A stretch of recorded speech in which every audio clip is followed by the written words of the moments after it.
प्यारे नाजरीन, अस्सलामुअलैकुम। उम्मीद करती हूँ कि आप लोग खैरो आफियत से होंगे। नाजरीन, आज मैं आपको बीवी को गोद में बिठाकर हम बिस्तरी करने के बारे में बताऊंगी। क्या इस तरीके से बीवी मुतमईन हो जाती है, और अगर होती है तो फिर कितनी देर तक इस अंदाज में हम बिस्तरी करना मुनासिब है? इस्लाम ने इज्दवाजी ताल्लुकात में बहुत वुसअत और सहूलत रखी है, जब तक कोई अमल फितरत के ख़िलाफ़ ना हो, जैसे कि पिछले हिस्से से हम बिस्तरी, तो मियाँ बीवी बाहमी रजामंदी से किसी भी अंदाज में ताल्लुक़ कायम कर सकते हैं, मगर शर्त यह है कि वो इस्लामी हुदूद के अंदर हो। बीवी को अपनी गोद में बिठाना ये सुनने में एक सादा सी बात लगती है, मगर हकीकत में ये वो लम्हा होता है जहाँ औरत को मुकम्मल तहफ़्फ़ुज़, अपनायत और मोहब्बत महसूस होती है। जैसे बचपन में माँ की गोद में सुकून मिलता है, वैसे ही बीवी अपने शौहर की गोद में एक सुकून, एक राहत और एक भरोसा महसूस करती है। वो अपने आप को इत्मीनान और मोहब्बत के साथ शौहर के हवाले कर देती है। मगर अगर बीवी को ये पोजीशन तकलीफ़देह लगे या वो मुतमईन न हो, तो शौहर को चाहिए कि प्यार से उसकी राय जाने। अक्सर ख़वातीन शर्म या झिझक की वजह से अपनी पसंद नापसंद का खुलकर इजहार नहीं करती। ऐसे में शौहर का फ़र्ज़ है कि वो पूछे, तुम्हें कैसा लग रहा है? क्या तुम आराम में हो? क्या मैं कुछ बदलूं? जब मर्द पूछता है तो औरत को हौसला मिलता है, वो खुलकर अपनी बात कह पाती है। अगर बीवी को इस पोजीशन में कोई तकलीफ़ हो और शौहर ज़बरदस्ती इस पर इसरार करे, तो ये ज़्यादती में शुमार होगा।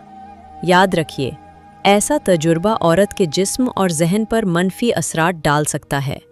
कुछ अंदाज ऐसे भी होते हैं जो ख़वातीन की जिस्मानी बनावट या सेहत की वजह से मुनासिब नहीं होते, जैसे खड़े होकर या बैठी हुई हालत में मुबाशरत करना। ऐसे वक्त में शौहर को चाहिए कि नरमी इख्तियार करे और वही तरीक़ा अपनाए जो बीवी के लिए आरामदेह हो।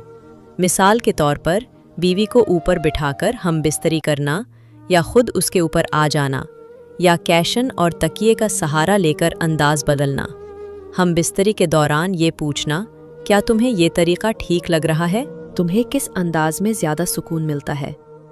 ये सवाल बीवी को हिम्मत देते हैं कि वो खुलकर बात कर सके। जब औरत को ये यकीन हो कि उसकी रजामंदी को अहमियत दी जा रही है, तो वो अपने जज्बात और ख्वाहिशात का इजहार बहुत आसानी से कर पाती है। अब बात करते हैं उस ख़ास लम्हे की जब बीवी शौहर की गोद में होती है।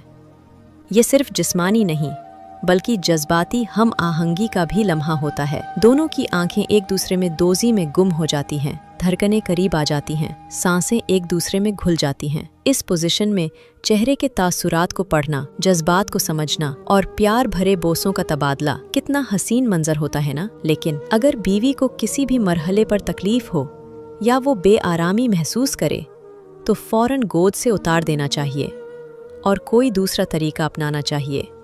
याद रखिए, मोहब्बत, नरमी और इज्जत ही रिश्ता मजबूत बनाते हैं।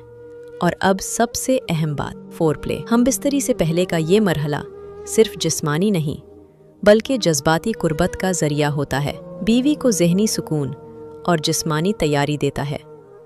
अगर इसे नज़रअंदाज कर दिया जाए तो दुख, जलन या ज़ख्म तक हो सकता है। औरत कोई सिर्फ ख्वाहिशात पूरी करने का ज़रिया नहीं है। अगर शौहर ऐसा समझे तो बीवी के दिल में महरूमी और सर्द महरी पैदा हो सकती है। इसलिए हर शौहर को चाहिए कि वो बीवी की जिस्मानी, जज्बाती और ज़हनी हालत को समझे, उसकी दिलजोई करे और फोर प्ले पर भरपूर तवज्जो दे, ताकि उनका रिश्ता और भी मजबूत, मोहब्बत भरा और पायदार बन सके। अल्लाह पाक से दुआ है कि हम सब को हलाल और बेहतरीन इज्तिमाई ज़िंदगी गुजारने की तौफीक अता फरमाए। आमीन। तो नाजरीन, उम्मीद करती हूँ कि आज की ये वीडियो आपको काफ़ी पसंद आई होगी। अगर वाकई पसंद आई हो तो वीडियो को अभी लाइक करें और इस्लामी इस्लाही घराना चैनल को सब्सक्राइब करें और ज़ोर से घंटी बजाकर ऑल पर क्लिक करें, ताकि जब भी मैं नई वीडियो अपलोड करूँ तो मेरी हर नई वीडियो का नोटिफिकेशन आपको सबसे पहले मिल सके। अल्लाह हाफिज़।